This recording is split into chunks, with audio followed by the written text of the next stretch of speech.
is needed for God? And then secondly, what are three clues that point to God's existence? Okay. What kind of proof is needed for God, and what are three clues that point to God's existence? Let's start off with the first point. I think for a lot of us, when it comes to this topic of God, when it comes to this topic of faith, I think a lot of us, we want some sort of irrefutable proof. Okay. Some sort of undeniable proof, knockdown proof. I think for a lot of us, we want what I would think of like 1 + 1 = 2 kind of proof. Okay. Just airtight. You can't argue against it. It's undeniable. And yet I think we need to take a step back and realize that this kind of proof does not exist for most things in life, including when it comes to matters of God, including when it comes to matters of ultimate reality.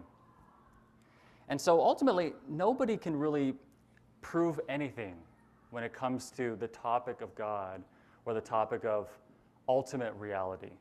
Okay. Let me give you an illustration. Anybody recognize this movie still? Very good. Okay, good. Immediate. I was wondering if I had to call on someone. Yes, this is indeed, maybe this dates us, but this is from The Matrix. One of my favorite movies growing up, still holds up today. Now, I'm sure many of you have at least heard of The Matrix, if not have seen it. I know a lot of people haven't seen it, and that's fine. Let me just give you some context for this picture. In the movie The Matrix, every human being is in one of these orange pods. Okay? Every human being lives in one of these orange pods, and they're hooked up to this computer program that's called the Matrix. And so everybody's real body is in an orange pod, but their minds are all connected in this virtual reality that's called the Matrix. And in their minds, they're all living in this virtual reality, and they think the virtual reality is real. They think the Matrix is real life. And so if we were in the movie, this would be the Matrix. And we would all think that this is real life. But in reality, our real bodies are actually in some orange pod somewhere, connected to this computer program. Now, this is the interesting thing about reality, okay? Nobody can actually prove that we're not in some sort of virtual reality like the Matrix right now. Nobody can actually prove that our real bodies aren't in some orange pod somewhere connected to some computer program and we're all experiencing some simulation. You can't actually prove that this is not a real thing. What would you even show me? What are you going to show me your skin and show me your clothes? There's nothing you could actually present to prove that this is not real. And so, lest you be confused, I'm not trying to say that we're in some sort of simulation, we're not in the Matrix right now, right? What I'm trying to say is that when it comes to things like the ultimate realities of life, when it comes to things beyond our world, things like God, you need to understand this is not testable. Nobody can actually prove any of these sorts of things. You can't prove that there is a God. You also can't prove that there isn't a God. You can't prove that we're in a simulation. You also can't prove that we're not in a simulation. We're all kind of at the same level here. And so when it comes to this topic of faith, religion, ultimate reality, none of us can really prove anything.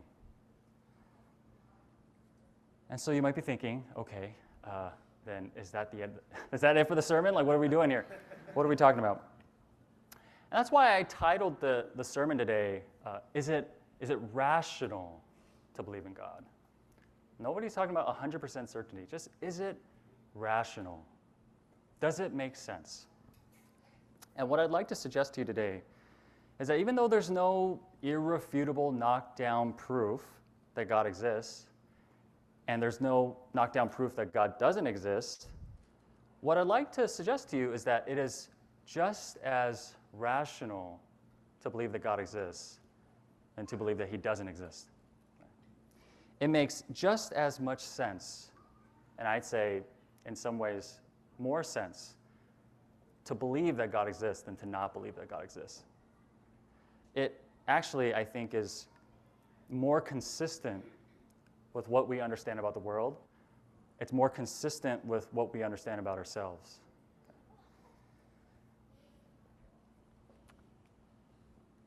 When it comes to topics like this, we're kind of functioning like a jury in a trial.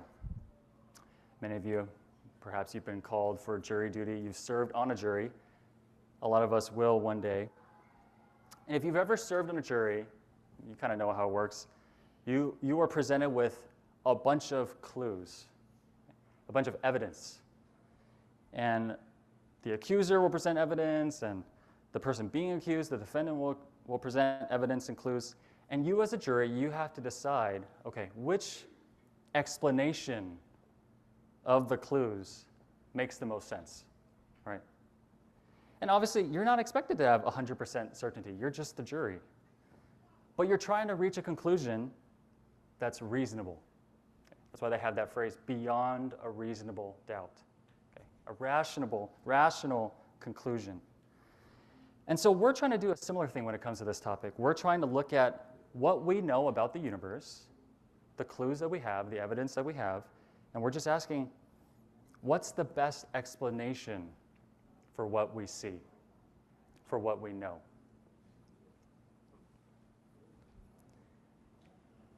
Now you might say, okay, fine. I get that I can't prove that we're not in a simulation. I get that I can't prove the ultimate realities of life. I get that, but listen, Michael, I don't believe in Santa Claus. I don't believe in the Loch Ness Monster. I don't believe in Santa Claus because I've never seen Santa Claus, and nobody has seen Santa Claus. And so similarly, I don't believe in God because I've never seen God. Isn't that reasonable? And I'd say, yeah, that is very reasonable. But I'd also say that would make more sense if God was just another species in our world. Just another creature, just another object, just another being.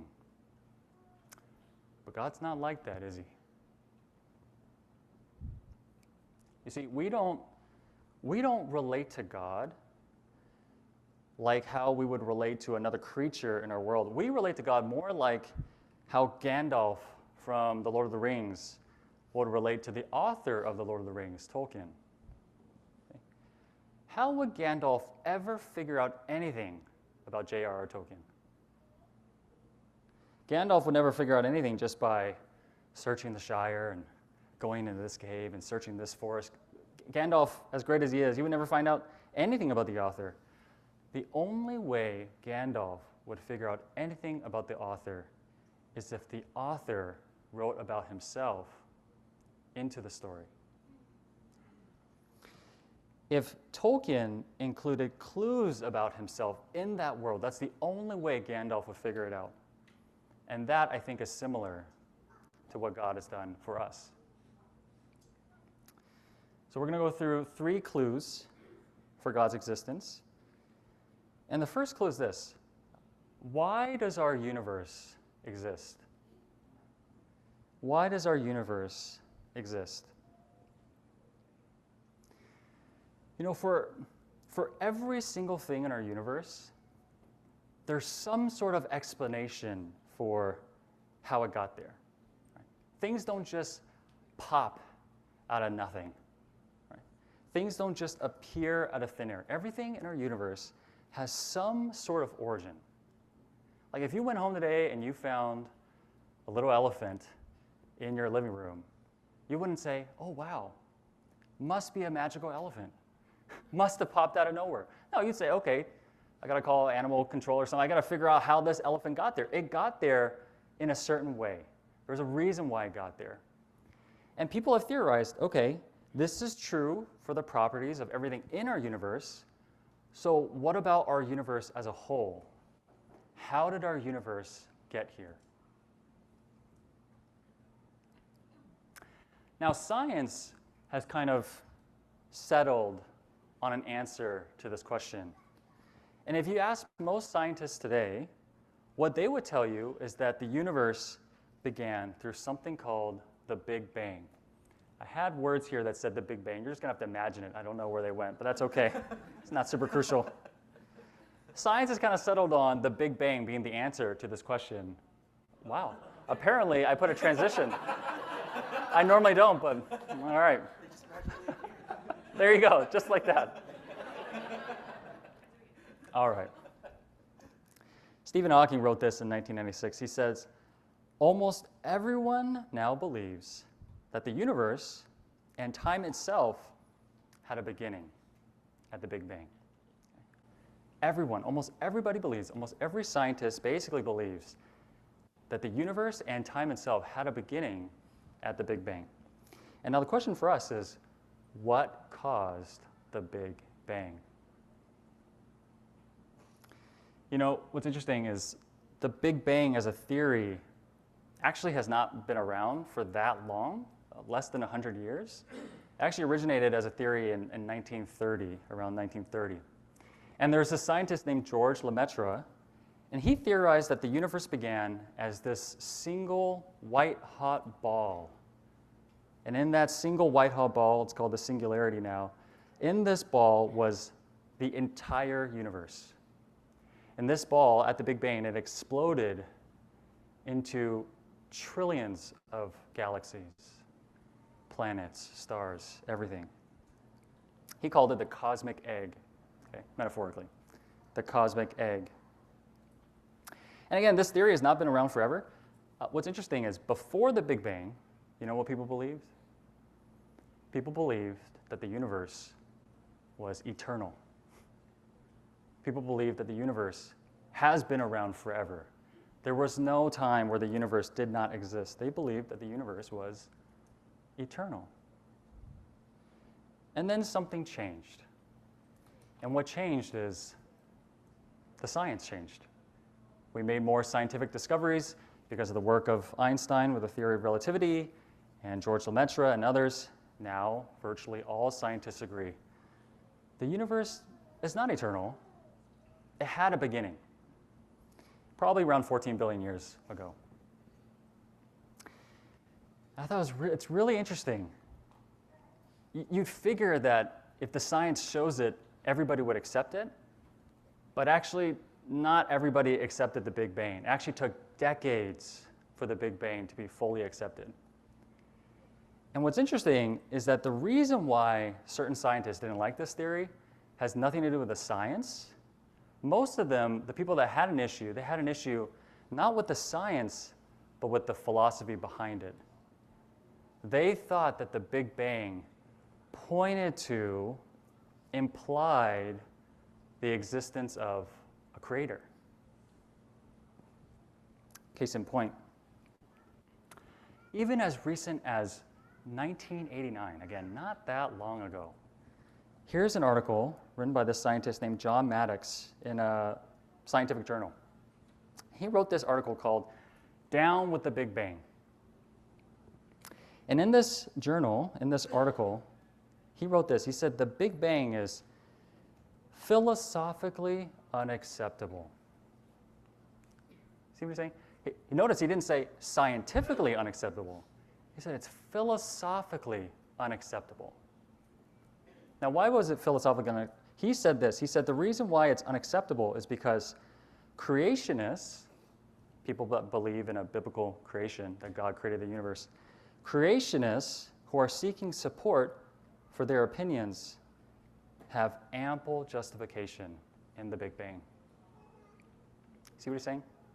He's saying, look, we can't believe in the Big Bang, all right? We can't, down with the Big Bang. Why can't we believe in the Big Bang?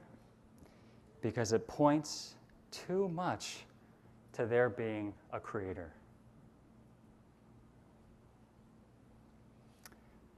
Stephen Hawking puts it like this. He said this in 1998, again, not that long ago. He said, many people do not like the idea that time has a beginning, probably because it smacks of divine intervention. This is Stephen Hawking, world-famous physicist, not a Christian, very much an atheist until his death. But he understood this theory, this scientific theory of the Big Bang, really seems to point to a creator. In his words, it smacks of divine intervention. Now, one very normal, understandable response to all this is, okay, I get it, Michael. You're saying God created the universe. I get that. But if God created the universe, then who created God? Very standard follow-up question that makes a lot of sense. Who created God then? Now, notice what this question assumes.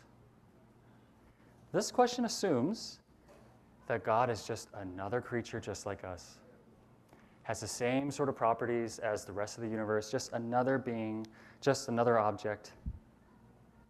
But that's not what God is. Remember, if we're Gandalf, he's Tolkien, right?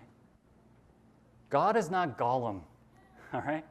He's not just another character in the story that needed to be created by the author. He is the author. He's the one that wrote the story, and he is outside of the story. Maybe I'll put it like this. If science says that the universe is not eternal, again, science has pretty much decided on this. The universe did not exist forever. Then doesn't it make sense that whatever created the universe, however it got here, is eternal? If time did not begin until the Big Bang, doesn't it just make sense that whatever it is that created time is outside of time, timeless?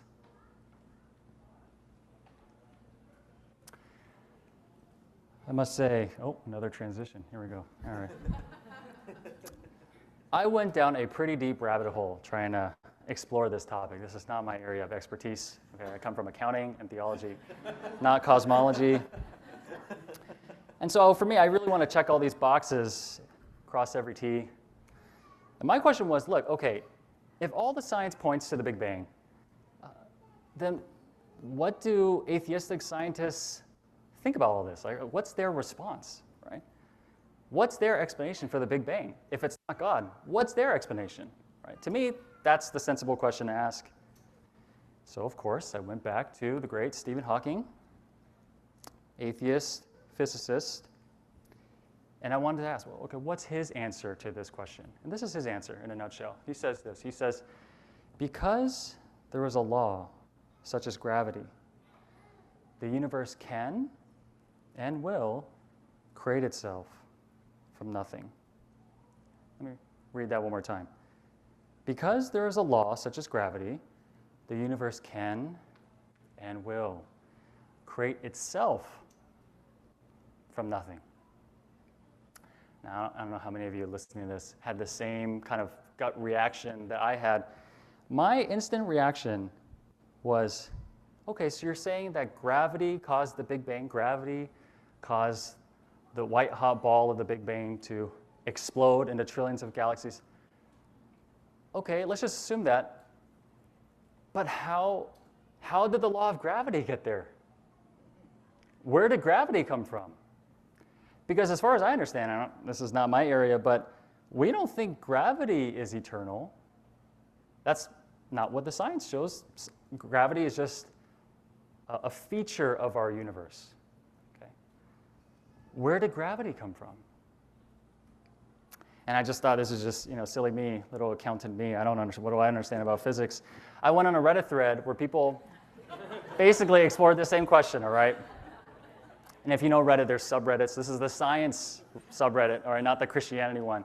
It's the science one. And I saw this person, he posted the exact same question I had. Okay, this is his question. He said, I don't really understand what Stephen Hawking is saying. Where did the law of gravity come from in the first place? I'm like, did I write this? Can somebody with a background in physics please elaborate?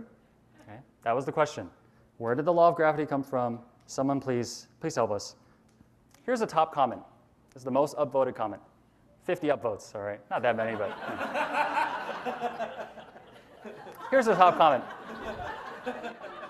This guy says, right now, nobody knows the answer to your question. Okay? I appreciate the honesty.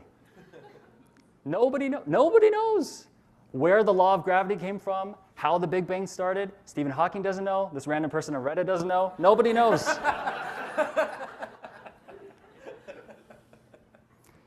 And yet, we do kind of know. We do kind of know, don't we?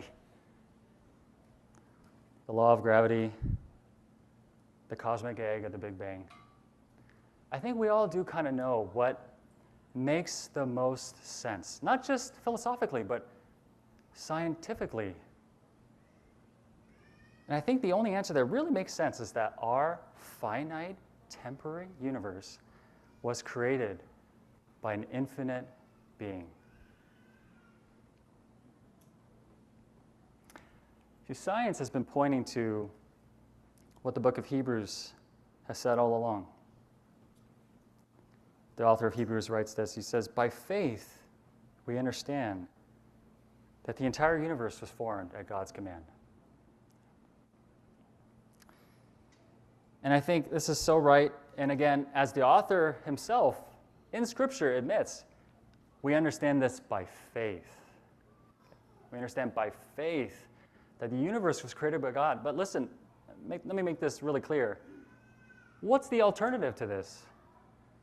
That the universe created itself? That the universe is eternal? No science points to that. See, both statements require faith.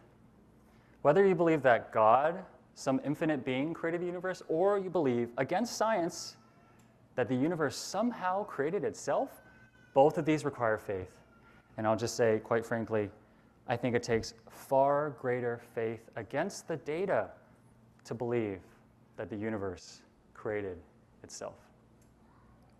Okay. That's clue number one. Clue number two, why does our universe have life? It is very strange that our universe has any sort of life. Physicists have been talking about this for years. A lot of things in our universe apparently had to be exactly right for our universe to have life.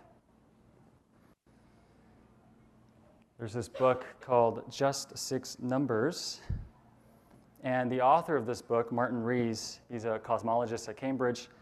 He's also an atheist.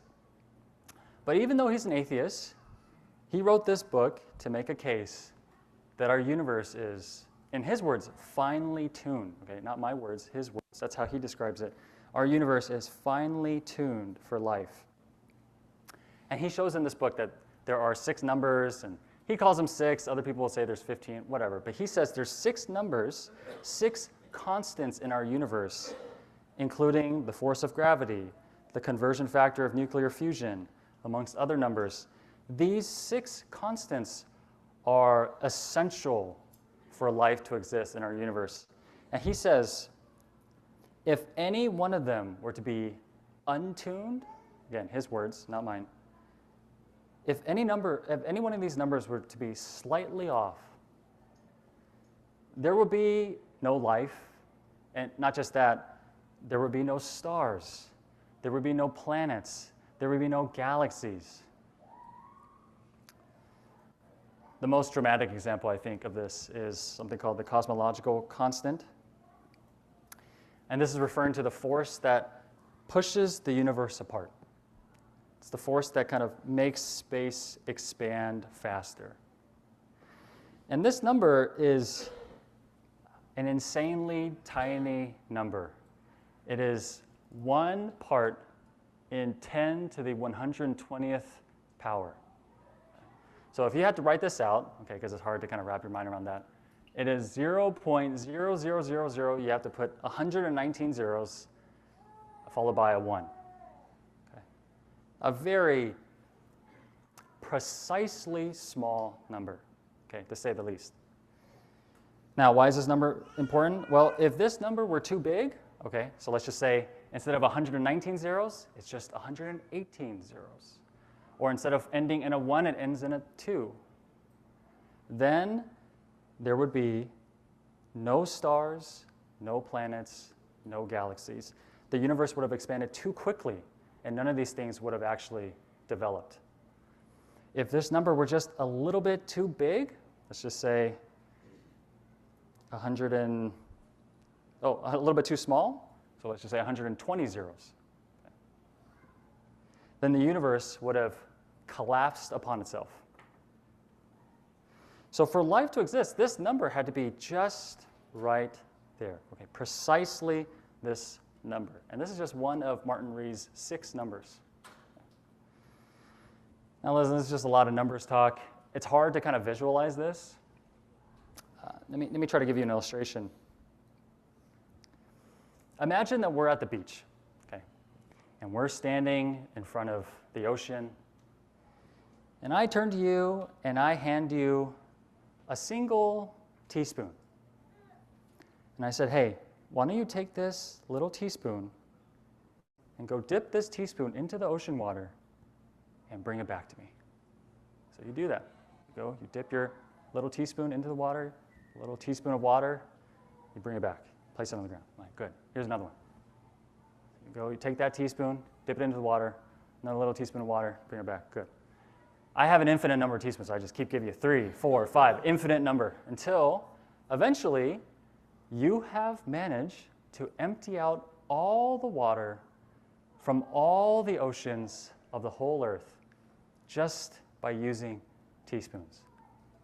Now imagine, just imagine, okay, these are big numbers, but just imagine how many teaspoons it would take to empty out all the water of all the oceans on our planet. Now we're just staring off into our wonderful teaspoon collection at this point, and now I turn to you and I say, thank you for doing this. It took a long time.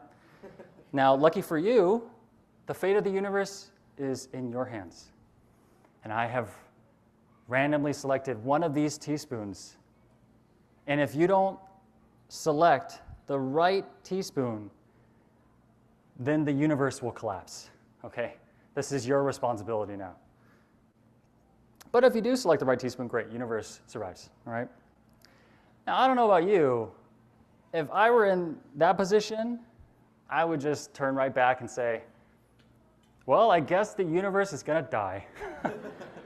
Because those are impossible odds, right? In any other circumstance, we'd say that's impossible. And that's a description of how physicists describe the impossibility of our universe. Now, again, I always like to ask, what do people think about this, right? How do people understand this that aren't Christian? And so Martin Rees, he addresses this in his book, and he gives three options, okay? First option, pure chance. The reason why our universe has just worked out and has life and stars and planets is because it just worked out exactly right. Gosh darn it, it's just pure chance, okay? But actually, Martin Rees, even though he's an atheist, he doesn't find this likely. He just automatically strikes out this option in his book. Okay, moves on. Second option, there's a God. And there's a God that set everything right, engineered this universe so that it could have life. And he acknowledges this is obviously a possibility. Many of his colleagues believe this. He himself does not hold to this view. He prefers the third option, which is the multiverse theory. Okay? And the multiverse is the view that the universe, our universe, is just one universe in a multiverse of madness, right? That's the movie. Anyway, our universe is just one universe in a multiverse of trillions upon trillions of universes, and we just happen to be in the exact right one that sustains life. Now, there's not a ton of science that actually supports this theory. There are maybe some things that could possibly suggest this, but again, there's not much science that supports it, and it's impossible to test this, right? There's nothing that actually, there's no proof that anybody can give that there is a multiverse. This is just the best alternative theory to the existence of God. Now, I just want to express how unsatisfying this is. Let me give another illustration. Imagine you and your buddies, you're playing poker. Okay? You're playing my favorite version, you're playing Hold'em, and you and your buddies, you guys are having an epically long game of Hold'em. Right? You guys have played trillions of hands of Hold'em. And, for some reason, you're dealing every time, and you manage to deal to yourself every time the best hand in Hold'em, which is pocket aces. So you get pocket aces every time, and you know what? Sometimes aces lose. So what have you done? You've dealt your friends the worst hand in Hold'em, which, if you know, is 7 deuce offsuit, a 2 and a 7. So he gets 7 deuce, she gets 7 deuce, he gets 7. They all get the worst hand in Hold'em. You have aces every time, a trillion times. Now, you have smart friends. By the end of this night, your friends turn to you and they say, all right, man, look, the jig is up, okay? You've been rigging this somehow. We don't know how you do it. You're some magician. I don't know. But you're cheating, and you are out of here. You're never welcome back. You're not our friend anymore. Get out of here. Okay. Instead of admitting, okay, I've been caught, okay, you turn to them and you say, listen, friends, listen, just, hey, have you ever considered that we are in the one universe out of a multiverse of trillions of universes where I get aces every time and you guys got deuce 7 every single time? Have you ever considered that? Okay. Now listen, is that an answer? I guess it's an answer. Is that a good answer? You wouldn't be satisfied if you were on the other side of that. This answer, it wouldn't satisfy your friends. It certainly doesn't satisfy me when it comes to the multiverse being an explanation of anything. So let me just leave you with this quote in this point. This quote is from a physicist named Fred Hoyle, another guy who's not a Christian. In fact, he was very much anti-Christianity, anti-religion. And yet, throughout the course of his career, he just started to move progressively towards being very open to the idea of God. Again, he never necessarily believed in God, but he was very open to it. He actually is the guy who coined the term Big Bang. But he coined it initially kind of sarcastically, just kind of thinking it was ridiculous. And then he moved kind of away from that. And this is his quote. He says this. He says, a common sense interpretation of the facts suggests that a super intellect has monkeyed with physics. The numbers one calculates from the facts seem to me so overwhelming as to put this conclusion almost beyond question. To him, looking at the data, it seemed almost common sense that there was something like a super intellect that fine-tuned our universe. So that's the second clue. Third clue, last clue. Why do we believe in human rights? Why do we believe in human rights? Now, earlier, I mentioned that there are all sorts of things that we can't prove. Okay? We can't prove that there is a God. We can't prove there isn't a God. We can't prove ultimate reality. I think one of the most striking things that we can't prove, nobody has any proof for, is human rights. Now, I would imagine, at least I hope, we all believe that human rights exist. Human rights are real. We have a right as a human being not to be harmed by somebody else, right? We all have a right to be treated fairly. It doesn't really matter what race we are. It doesn't really matter what our background is, right? How rich we are, how poor we are. We all deserve equal rights. Okay. I think we all agree on that. I'm not going to belabor that. The problem is, how would you actually prove that? Like, if someone said to you, why should I believe that all human beings are equal? What would you even say? Now, maybe you might say, we all just know. We all just know that we're all supposed to be equal. But is that true? We all know this? Doesn't take too long to think about contradictions to this. There are a lot of parts in the world where right now people are not treated equally. Okay? Women, for instance, are treated very much unequally in many parts of the world, one part being Afghanistan, for instance. In Afghanistan, women do not have equal rights to education. They don't have equal rights to employment. Women don't even have the right to walk into certain public spaces without being accompanied by a male. So no, I don't think the whole world just agrees that we all have equal rights. Now you might say, okay, fine, I'll take that. Some countries don't have equal rights, okay, but our country does.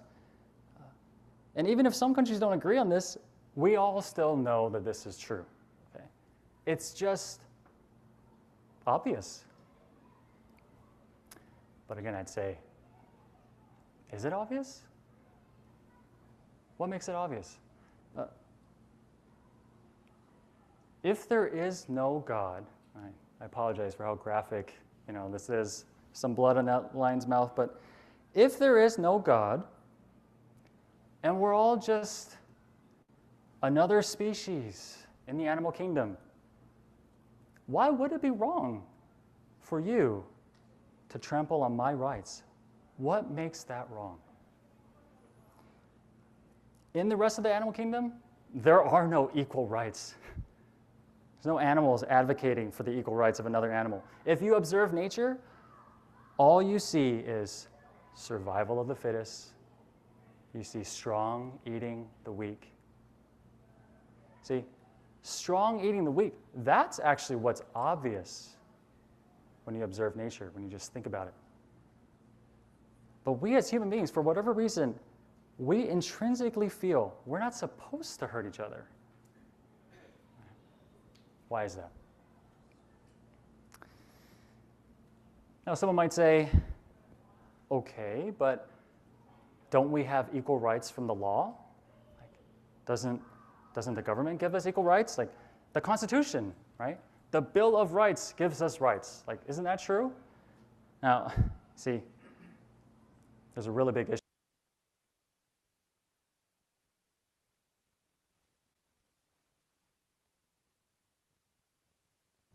Great, that connection. All right. Now, if you want to say that it's the government that gives us rights, well, then you see what else you're saying? You're also saying it's also the government that can take away our rights, that can declare that we actually don't have equal rights. See, if you're saying the reason why we have rights is because 51% of the population has voted that we all have equal rights, well, then I don't think you want to go there, because what you're saying is if tomorrow 51% of the population suddenly decides to vote and say, actually, you know what, we think men should be greater than women, and we want to roll back women's rights, and women should no longer have the right to vote anymore, no longer have the right to employment. If that happened, does that suddenly mean that women no longer actually deserve those rights? Of course not. Of course not. And so you see, our rights, they're not determined by the government. They're not determined by majority opinion. Our rights, they have to come from something outside of us, okay? Something beyond humanity. Now, a lot of atheist scholars have really, really struggled with this question. Okay? Some of them are very desperate to kind of hold on to this idea that we have human rights, but a lot of them just, frankly, give it up. And there's this one historian, her name is Sarah Irving Stonebreaker.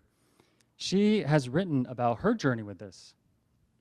And she says that when she was at Oxford doing some doctoral studies, when she was there, she was an atheist.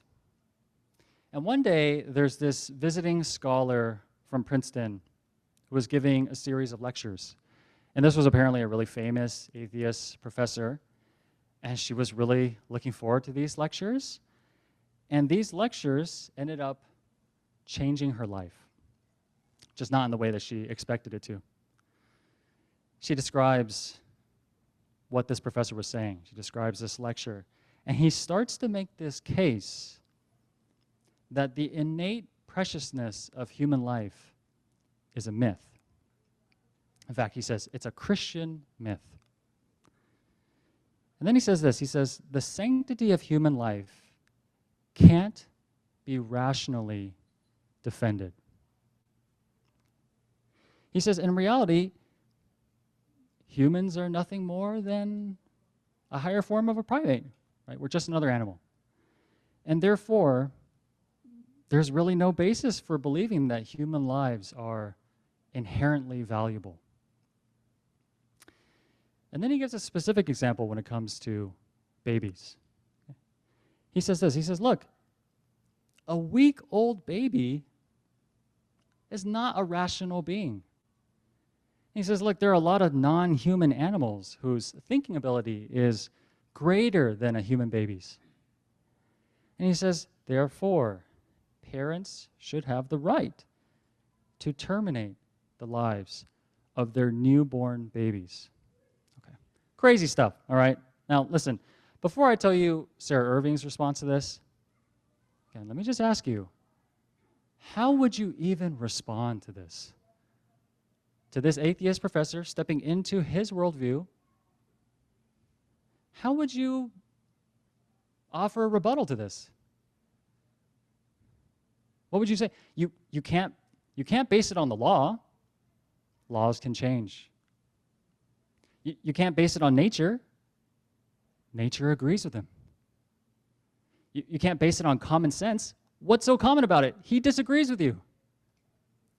How would you respond to him? If atheism is true, who's to say that his view is wrong?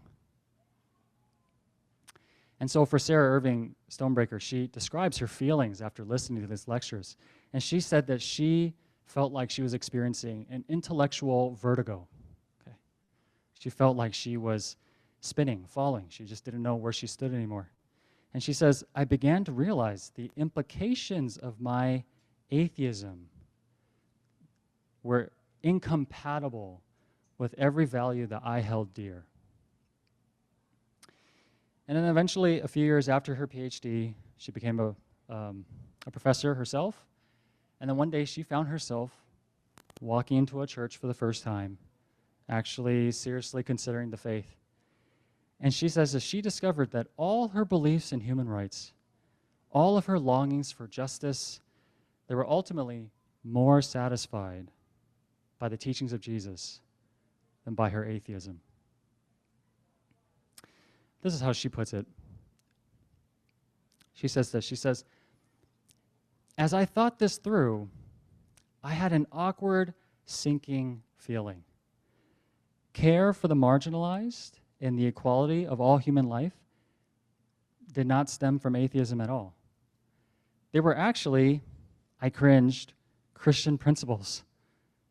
I later learned that the prophet Isaiah summed it up perfectly. Learn to do right. Seek justice. Defend the oppressed. Take up the cause of the fatherless. Plead the case of the widow. Atheism, it turned out, was incompatible with my most cherished moral principles. And so you see, listen, just want to make one thing clear. Sarah Irving is not saying that if you're an atheist, then you can't believe in human rights. That's not what she's saying.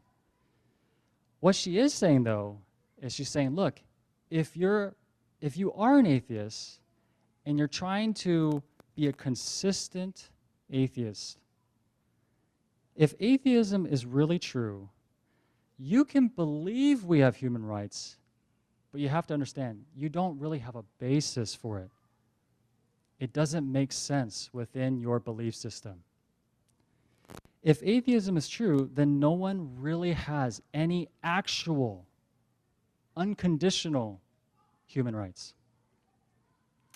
We're all just animals, right? The strong is allowed to eat the weak. But if you do believe that human rights are real and they can't be taken away, then that only really makes sense under the worldview of a higher being. And this, to me, for my money, this is the greatest clue to the existence of God. And listen, those are the 3 clues. I am way over time for me. And I get it. These are just clues, right? This is not proof, right, in the mathematical sense of the term, but they're big clues. And my hope for you today is that you just have a sense now that, yes, of course, it takes faith to believe that God exists. But it takes, in my mind, just as much faith to be an atheist. Look at all these, listen to all these scholars, listen to all these scientists.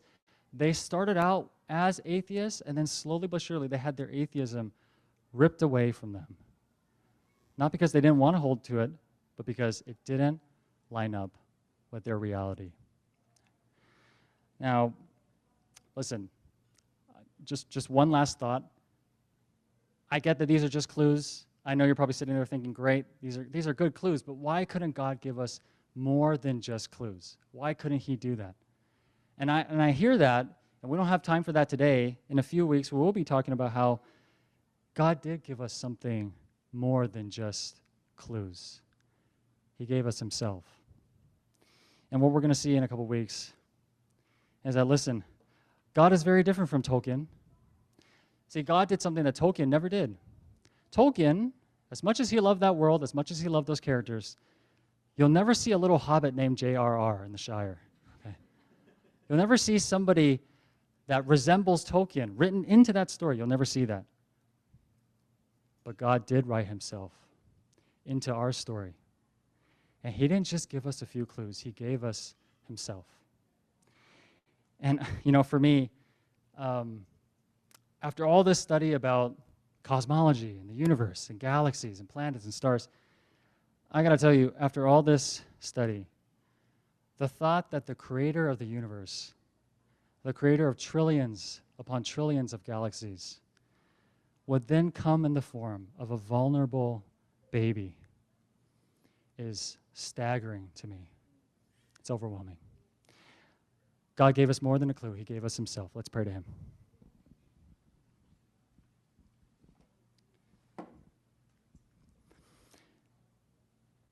Indeed, O Lord, we give you praise. You are the creator God, the creator of the heavens and the earth. What are we before you but your creation that you love? We thank you that you created us in our image with your morality. And we thank you, Lord, that while you were here on earth, you did not resemble strong eating the weak, but rather you became the weak to save the rest of humanity. We thank you for this. We pray this in your name. Amen.